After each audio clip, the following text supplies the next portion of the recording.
So I ship Eddie and Steve and Chrissy and Robin. And I love the queer platonic relationships between Eddie and Chrissy and Steve and Robin. And one of my favorite things in Steady Fix is when they explore the friendship between Eddie and Robin. But what I want to talk about is the corollary relationship between Chrissy and Steve.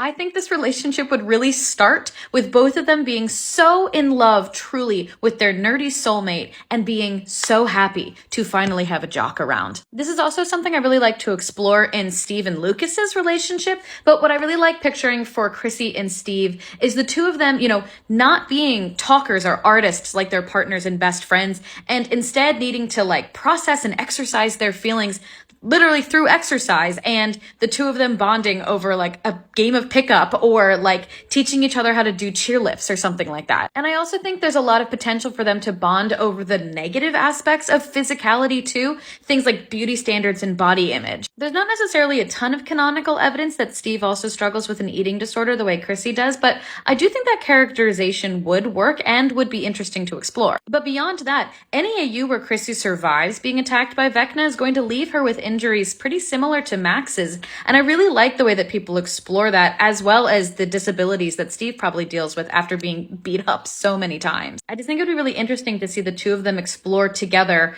their experiences with total control and loss of control over the way that they move physically through the world, especially because both of them learned the right way to do that as Hawkins royalty, which they have now also had the experience of losing. And there too, I can see them being a really unique outlet for each other, not wanting to burden their friends and partners with how hard it was to be popular, but with each other being able to acknowledge and unpack all the ways that it was. I think there's a ton of aspects to that they could help each other explore, being caught up in the perpetual motion of being told who you are supposed to be and benefiting from that, from being at the top, and now unpacking all the ways that just their sort of passivity let so many other people be hurt and let them be such spectators in their own lives, but also feeling really crushed the whole time by who they were supposed to be, and now feeling very adrift, even though they're happy that they're free from it, no longer knowing who they are supposed to be when that was a huge framework in their life. And I think that stage that they're in now of